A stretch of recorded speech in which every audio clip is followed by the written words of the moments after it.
Good morning friend, আশা করছি তোমরা সবাই ভালো আছো। আমি অনেক ভালো আছি। তো এখন বাজে সকাল 4:45। তো সকাল সকাল ঘুম থেকে উঠে পড়েছি, কারণ আজকে সরস্বতী পুজো। সরস্বতী পুজোর অনেক অনেক শুভেচ্ছা তোমাদের সবাইকে। সবাই অনেক ভালো থেকো, সুস্থ থেকো, ভালোভাবে সরস্বতী পুজো কাটিও। তো দেখো, এখনও সূর্য ভালো করে ওঠেনি। তো বাইরের পরিবেশটা দেখো কী সুন্দর মনোরম, হালকা আভাস দেখা যাচ্ছে সূর্য ওঠার। তো সকাল সকাল রেডি হয়ে যাব, কারণ 7টার মধ্যে অঞ্জলি দিতে যাব বাবুকে নিয়ে পাশের বাড়িতে, একটা কাকিমাদের বাড়িতে যাব। তো তার জন্য রেডি হয়ে নেব। তো অনেকদিন বাদে সকাল সকাল ঘুম থেকে উঠলে যেটা হয়, শরীর একদম চলে না, মনে হয় যেন আবারও গিয়ে শুয়ে পড়ি। তো আমারও ঠিক সেটাই হয়েছে।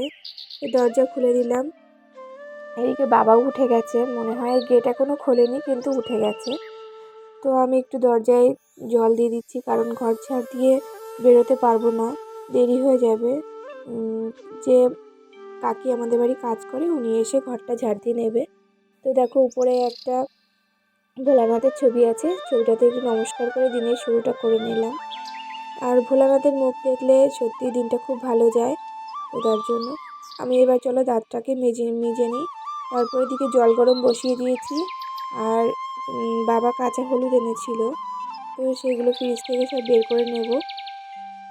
বাইরে হালকা হালকা ঠান্ডা একটা হাওয়া বইছিল, তো তার জন্য জানলার আর পাটগুলো খুললাম না। তো এই দেখো, বাবা হলুদ এনেছিল, এবার হলুদটাকে ভালো করে একটু বেটে নেব।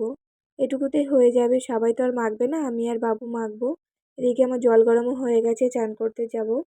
তো যাওয়ার আগে ভাবলাম যে আমি একটু মেখে নেবো ওখানে হলুদ, তো তার জন্য হলুদটাকে ভালো করে বেটে নিচ্ছি।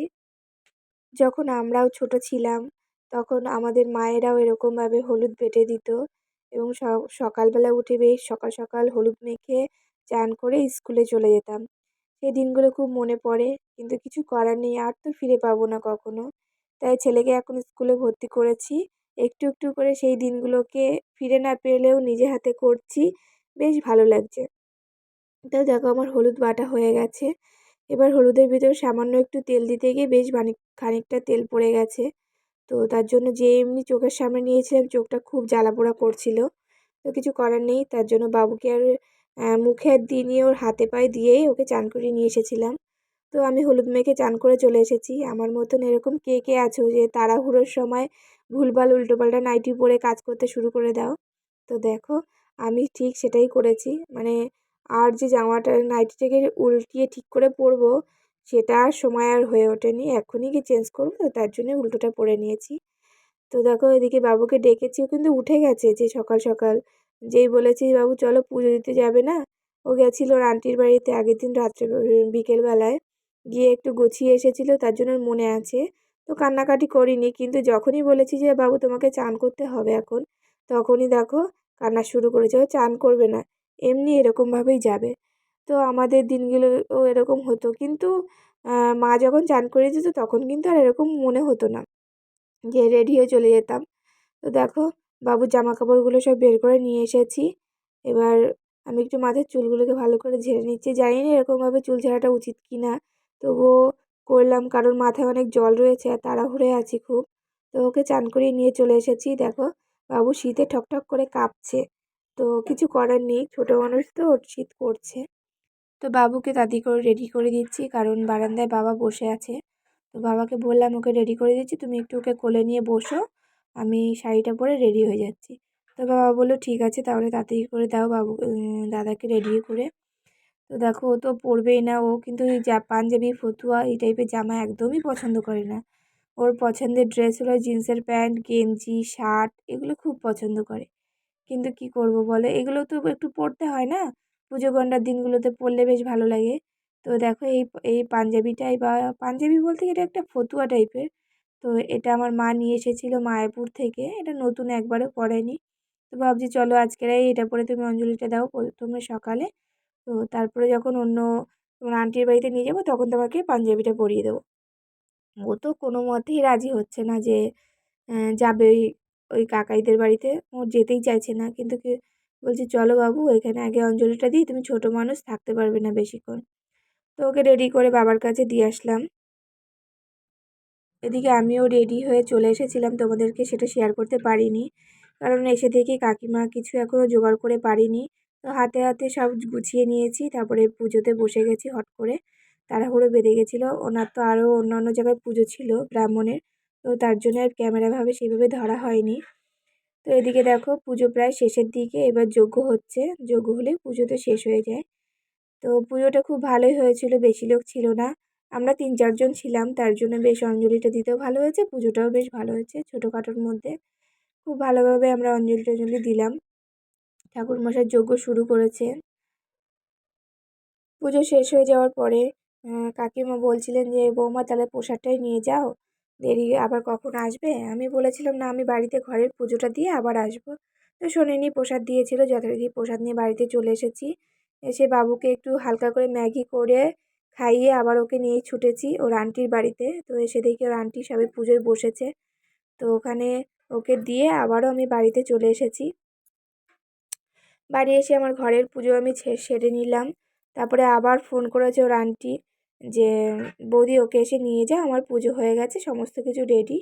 তো বাবুকে নিয়ে আসলাম, ওর আন্টি 2টো পার্সেল দিয়েছিল, তো সেগুলো নিয়ে সোজা বাড়িতে চলে এসে এবার আবার রেডি হয়ে গেছি, স্কুলে যাব।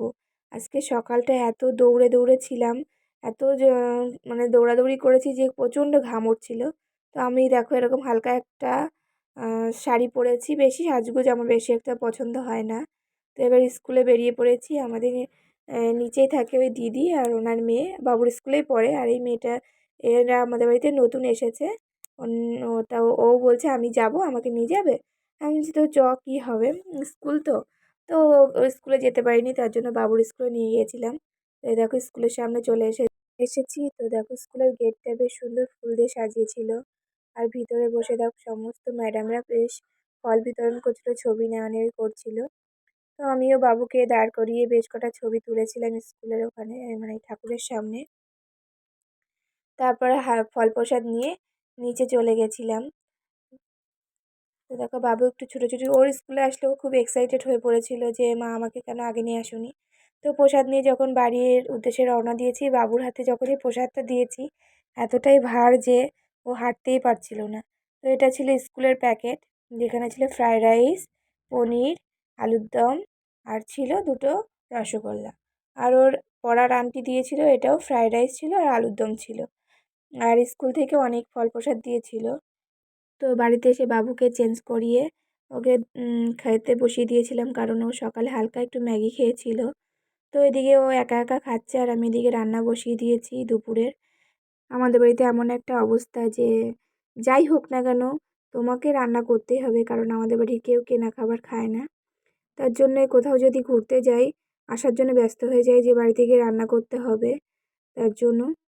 তো রান্না করতে করতে এদিকে দেখে আসছি বাবু কি করছে, কারণ আবার ঝুমা ওরা গেছিলো ডাক্তার দেখাতে। ও অন্যান্য দিন একটু দেরি হলে ও একটু দেখে রান্নার দিকে, আমি অন্যান্য কাজ করি। আজকে ও ডাক্তারের কাছে গেছিলো রান্না বান্না করে ধরে। তারপরে সবাইকে খাইয়ে নিজে খেয়ে লম্বা একটা ঘুম দিয়েছিলাম। ঘুম দিয়ে বিকেলবেলা উঠেছি যখন, বাবুকে বলছি মেলাতে যাবে বাবু? বলছে হ্যাঁ যাব। তো বাড়ির সামনে একটা ছোট্টখাটো মেলা বসেছে, বেশি দোকান না, এই 7-8টা দোকান নিয়ে একটা মেলা বসেছে। তো সেখানে 3 জনে মিলে চলে গেছিলাম। এই দেখো মেলাটা আমাদের ঘর থেকে দেখা যাচ্ছে একদম রাস্তার এপাশ আর ওপাশ। তো 3 জনে চলে গেছি। মেলায় ঢোকার পরে যে কটা জিনিস দেখেছি, প্রতিটা জিনিস আমার খুব ভালো লেগেছে। তো অবশেষে কিছু কাচের কাপ দেখেছিলাম, সেখান থেকে আমরা বেছে বেছে 4টে কাপ নিয়েছিলাম।